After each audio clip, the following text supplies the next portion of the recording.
형제들아, 너희가 삼가 혹 너희 중에 누가 믿지 아니하는 악심을 품고 살아계신 하나님에게서 떨어질까 염려할 것이요, 오직 오늘이라 일컫는 동안에 매일 피차 권면하여 너희 중에 누구든지 죄의 유혹으로 강팍해 됨을 면하라. 우리가 시작할 때에 확실한 것을 끝까지 견고히 잡으면 그리스도와 함께 참여한 자가 되리라. 아멘. 아멘. 자, 오늘이라 일컫는 동안에 오늘 말씀의 제목입니다. 자, 우리나라의 노벨 문학상 소설가라고 일컬어지는 토지의 박경리 선생이 말년에 쓴 글이 있습니다. 그 글 가운데 짤막한 몇 마디만 소개를 하면요, 속박과 가난의 세월, 그렇게도 많은 눈물을 흘렸건만 청춘은 너무도 아름다웠다. 잔잔해진 눈으로 뒤돌아보는 청춘은 너무나 짧고 아름다웠다. 젊은 날에는 왜 그것이 보이지 않았을까라는 말씀이 있습니다. 저는 이걸 생각하면서 우리 나이가 젊은 이들에게 안타까웠던 적이 참 많습니다.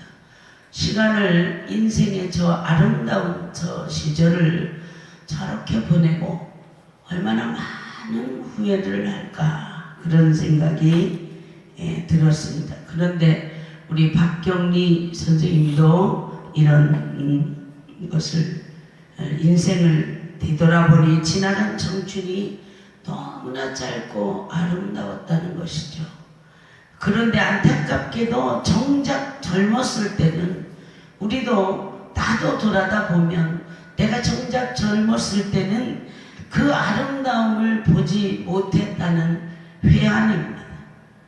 지금 우리는 그 위대한 소설가가 되돌아보면 눈물 겹도록 아름답다고 외치는 그런 날들을 보내고 있습니다. 그런데 그 아름다움을 전혀 보지 못하기에 불평스럽고, 내가 지금 아름다운 그 젊음을 살고 있다라는 생각을 못하기 때문에 불평스럽고 삶이 짜증이 나고 의미가 없어지는 것입니다. 행복은 지금 나에게 주어진 삶들의 아름다움을 보는 만큼 누려진다. 내가 지금 이때가 참 아름답다, 그것을 볼 줄 아는 그런 만큼, 보여지는 만큼 행복이 누려진다, 그런 말이죠. 유대의 탈무드에 보면 오늘은 최초의 날이자 최후의 날이다. 내게 남아있는 날 가운데 오늘이 가장 젊은 날이다 라는 말이 나옵니다. 누군가가 이런 말을 했습니다. 우리가 살아가는 오늘이란 어제 생의 마지막을 구한 사람들이 그렇게 소망하며 절절히 보기 원했던 내일이다. 자, 오늘보다 확실한 날은 없습니다. 잘 산다는 것은 오늘을 충실히 살아가는 것입니다. 인생을 어제, 오늘, 내일로 구분하지만 그것은 개념상 구분일 뿐이라는 거죠. 사실은 인생이란 끊임없는 오늘의 이어짐이다. 오늘의 이어짐. 오늘이 인생의 전부라는 말입니다. 그래서 오늘의 인생을 행복하게 살지 못했다면 인생은 행복하지 못한 것입니다. 오늘을 의미 있게 보내지 않았다면 헛된 시간을 산 것이죠. 우리에게 주어진 시간은 오늘뿐입니다. 내일은요, 우리의 것이 아닙니다. 하나님께서 허락하셔야 누릴 수 있는 그런 시간이기 때문에 그렇습니다. 오늘이 바로 나의 인생, 오늘이 바로. 우리는 이미 지나가버려 되돌릴 수 없는 시간의 기억에 사로잡힌 채 살거나 아직 오지도 않은 시간을 내다보면서 미리 불안해하는 거죠. 사람들은 오늘을 헛되이 흘려보내는 경우가 너무 많습니다. 그러나 오늘의 하루하루가 뭐하죠? 미래가 만들어진다는 것을 깨달아야 합니다. 신앙의 시제는요, 오늘 그리고 여기입니다. 이 자리입니다. 모름지기 건강한 그리스도인은 오늘을 의미 있게 보내는 신앙의 사람이 되어야 한다는 거죠. 본서의 히브리 기자는 오늘이라 일컫는 동안에 해야 할 일을 분명하게 제시하고 있습니다. 본문 13절에서 오직 오늘이라 일컫는 동안에 이러죠. 오직 오늘이라 일컫는 동안에, 오직 오늘입니다. 오직 오늘, 어제도 아니고 내일도 아닙니다. 오늘이 가장 중요하고 오직 오늘이 가장 의미가 있는 것입니다. 사람들이 오늘 하루를 가볍게 여기지만 이 하루가 가져오는 삶의 변화는요, 엄청난 것입니다. 어제까지 없던 존재가 오늘 하루 동안에 37만 명이 이 세계 안에 등장합니다. 하루 동안에 이 세계에 태어나는 아기들의 숫자라는 거죠. 어제까지 있었지만 오늘 사라지는 존재가 15만 6천 명이라는 이 세계 안에 하루 동안에 이 세계를 떠나는, 이 땅을 떠나는 존재가 15만 6천 명입니다. 전 세계적인 하루의 사망 숫자가 15만 6천 명. 전 세계 1억 이상의 복권 당첨자는 하루 3만 명 정도가 된다고 합니다. 하루 평균 파산자는 몇 명인 줄 아세요? 약 80만 명이라. 80만 명. 하루 동안에 엄청난 변화가 매일매일 이 지구에서 일어나고 있다는 거죠. 그러므로 이 하루를 소중히 여기며 살아야 합니다. 어제는 힘들고 어려웠지만 오늘은 새로운 삶의 변화가 이루어질 수 있습니다. 어제까지는 굶주렸지만 오늘은 풍족한 인생이 될 수 있습니다. 열왕기하에 보면요, 사마리아 성이 3개월간 적군에 갇혀서 굶주렸습니다. 그때 어떻게 했는지 아십니까? 얼마나 굶주렸던지 자기 아이를 잡아먹는 사태가 발생했습니다. 성경에 나와 있는 이야기입니다. 그런데 하나님께서 그 백성의 회개와 기도를 듣고 엘리사를 통해서 그 성에 복음을 전합니다. 내일 아침 먹을 것이 7,000으로 늘릴 것이다. 모두들 기뻐했지만 왕의 경호대장만은 이렇게 비방합니다. 하나님이 하늘에 창을 내신데 어떻게 그런 일이 일어날 수 있겠는가? 도저히 그런 일은 일어날 수 없다는 것입니다. 하기사 최악의 상태에서 몇 시간 지난다고 무엇이 달라지겠습니까? 어쩌면 이성적으로 볼 때 이 사람의 말이 100번 1000번 옳은 말씀입니다. 그런데 보세요. 엘리사의 예언처럼 놀라운 기적이 일어나지 않았습니까? 우리 아름다운 교회는 그런 것을 직접 체험하고 살아가는 그런 교회입니다. 하나님께서 적군들에게 병거 소리와 말발굽 소리와 큰 군대 소리를 듣게 하셨다는 거죠. 이 소리를 듣고 아람 군대가 혼비백산해서 목숨을 건지고자 모든 군수품을 버려두고 도망을 쳤습니다. 순식간에 식량과 보물이 넘쳐나게 된 것입니다. 순식간에 식량과 보물이 넘쳐나는 그런 환경으로 바뀌었습니다. 자, 사랑하는 여러분, 오늘은 절망 가운데 있을지라도 내일 하나님께서 어떤 일을 펼치실지 아무도 모릅니다. 시간이란 인생의 변화를 위한 하나님의 선물입니다. 오늘이라는 하루하루의 선물을 잘 받아들이는 여러분이 되시기를 바랍니다. 오늘이라는 선물을 통해 하나님은 인생을 복되게 하시는 역사를 이루어 가시는 줄 믿으시기 바랍니다. 우리는 오늘 이 날을 어떻게 해야겠습니까? 하나님에게서 떨어질까 조심하라고 합니다. 천재라고 불리우는 극작가 우디 앨런의 작품, 이 연극에, 그 연극이 극장에 올랐습니다. 미국 브로드웨이에서 상연할 때 연극 중간 부분에 제우스 신이 어려움에 빠져있는 인간을 구하기 위해 하늘로부터 내려오는 그런 장면이 있었습니다. 그런데 그 장면을 연기하던 배우가 천장에서 와이어를 메고 내려오다가 와이어에 목에 감겨 죽는 사고가 발생했습니다.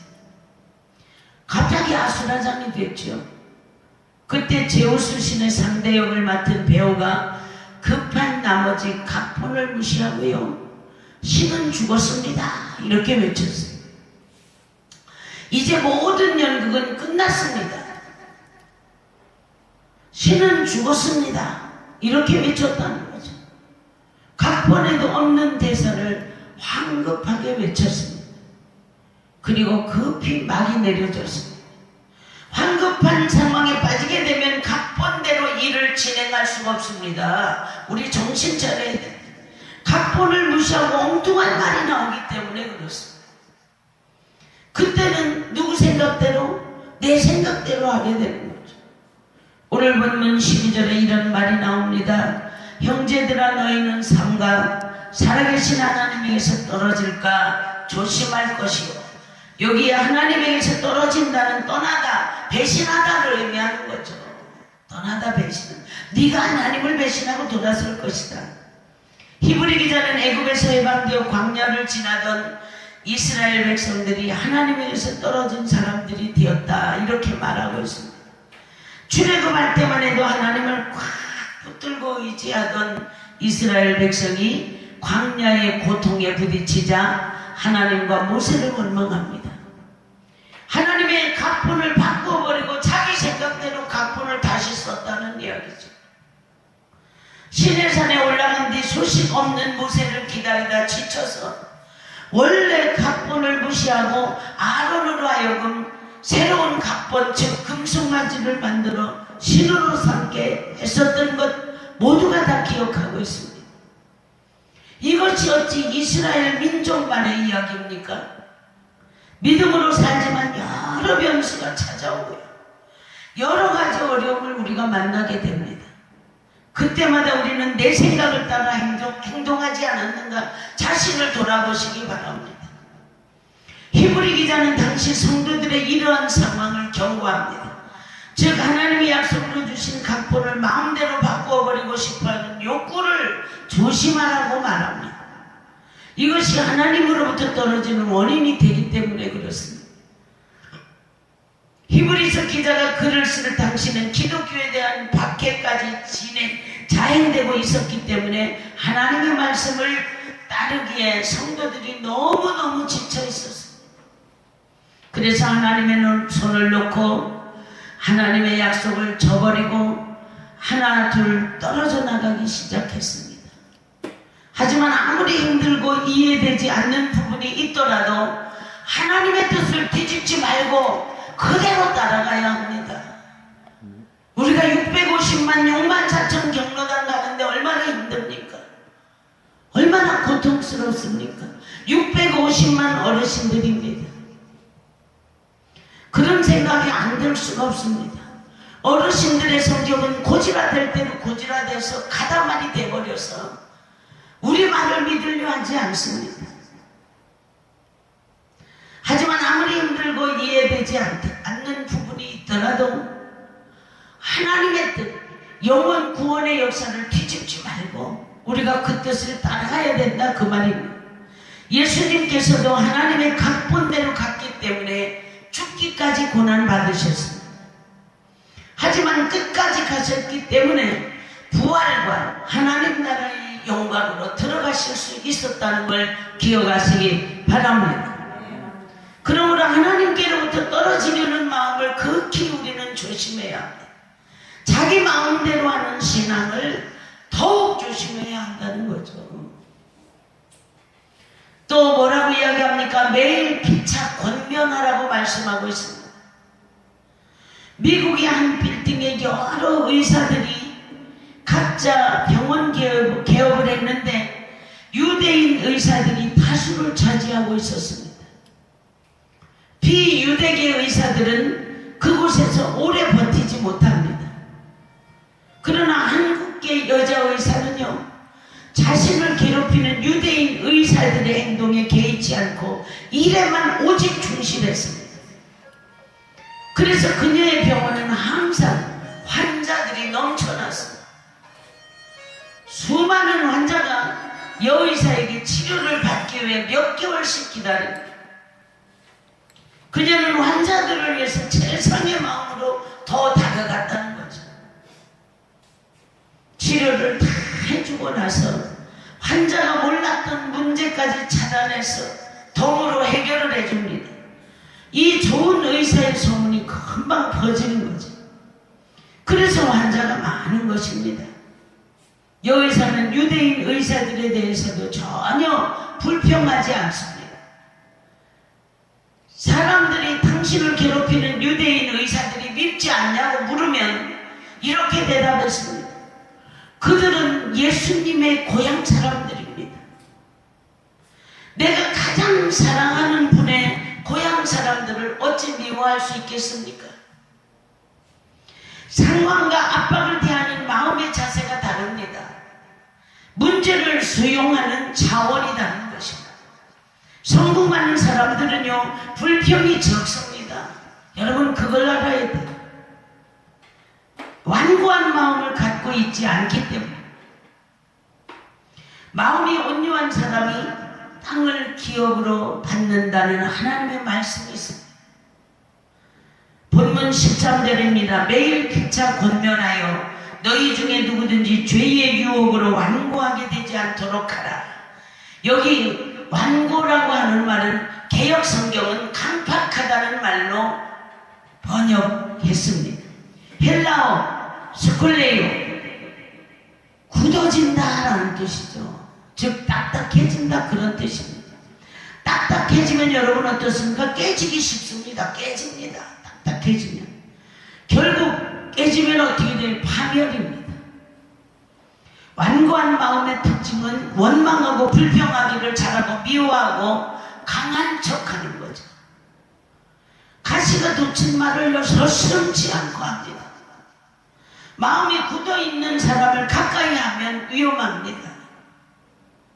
언제 다툴지 모르고요, 언제 그 사람과 싸울지 모르고요, 그래서 내가 언제 상처받을지 모르기 때문에 그렇습니다.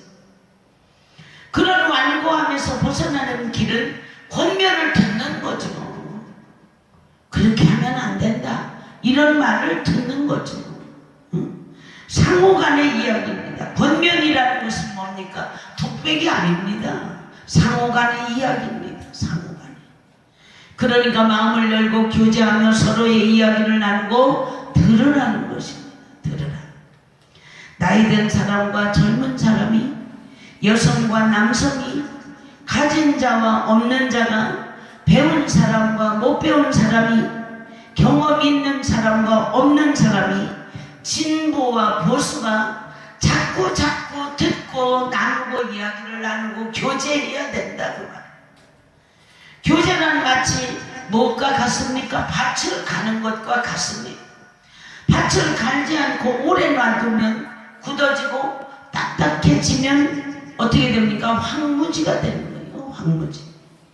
내 몸에 근육이 뭉치고 경직되면 누군가가 와서 주물러주고 마사지를 해주면 시원하게 풀리지 않습니까?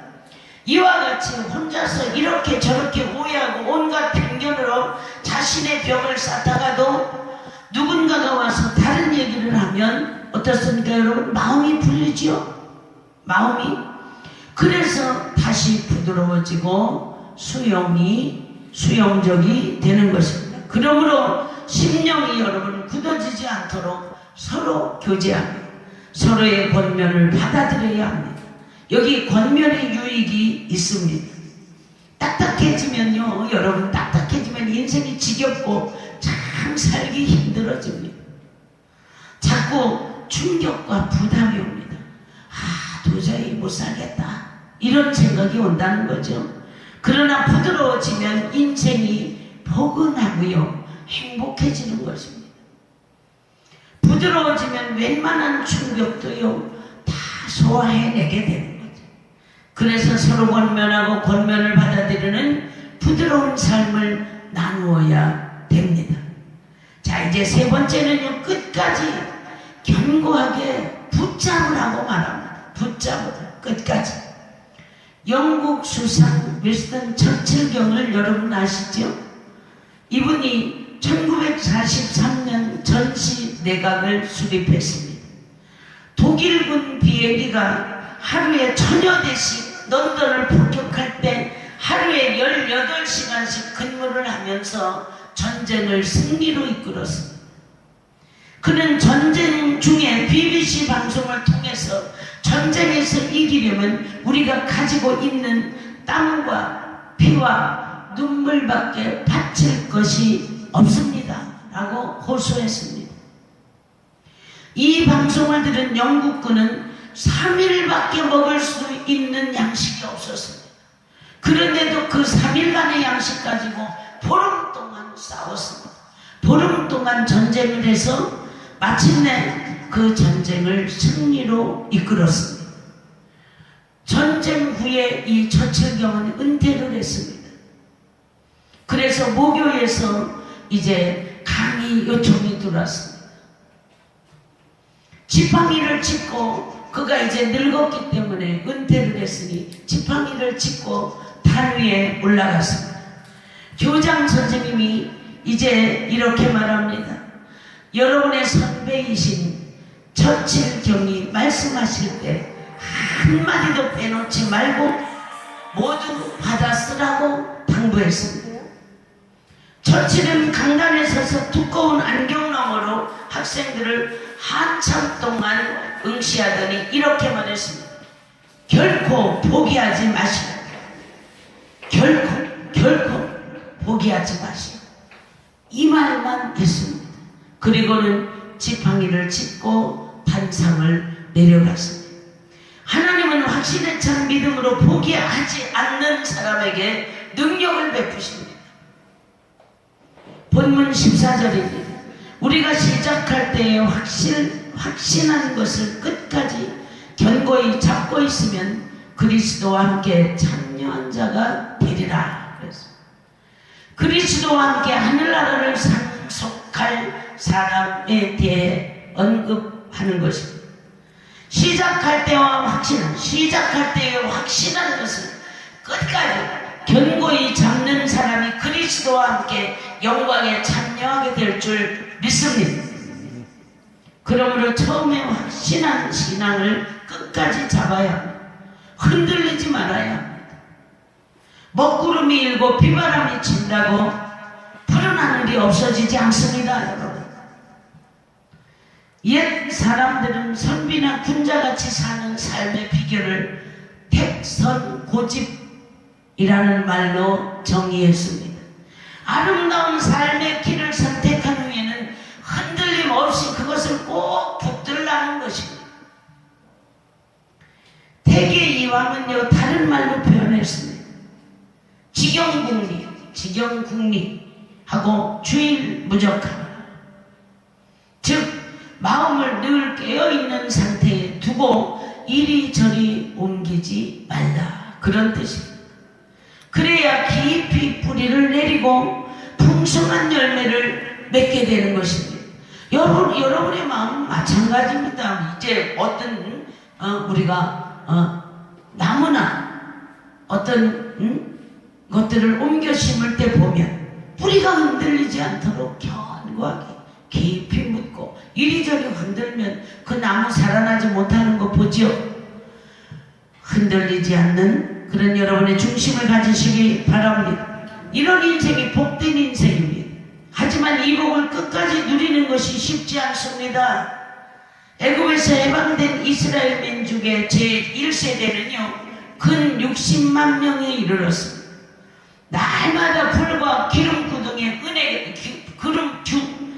기둥에 은혜가 있었지만 끝까지 믿음을 지켜 가나안의 영광과 복을 누린 사람은 오롯이 여호수아와 갈렙뿐이라는 거 여러분 아셔야 됩니다. 결국 그들만이 하나님 주신 가나안의 기업을 누리는 영광을 누릴 수 있었습니다. 여러분이 하는 신앙생활에는요, 확신과 인내가 있어야 합니다.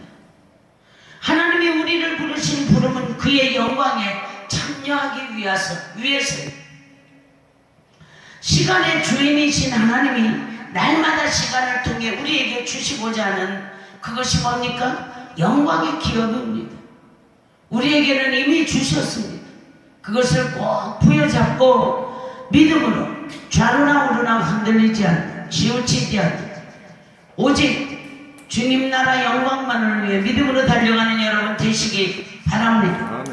그러므로 매일매일의 오늘이라는 시간을 조심해서 서로 교제하고 권면하고 믿음에 굳게 서서 하나님의 약속을 잡아야 한다. 하나님의 안식이라는 히브리 말로 뭐라고 합니까? 하나님의 안식은 히브리 말로 샬롬, 샬롬이라는 말인데 천국의 삶이 하나님의 은혜로 지상에서 누려지는 상태를 말합니다. 오늘이라는 이 소중한 날은 우리 인생에, 우리 일생에 한 번뿐인 너무도 너무나도 소중한 날입니다.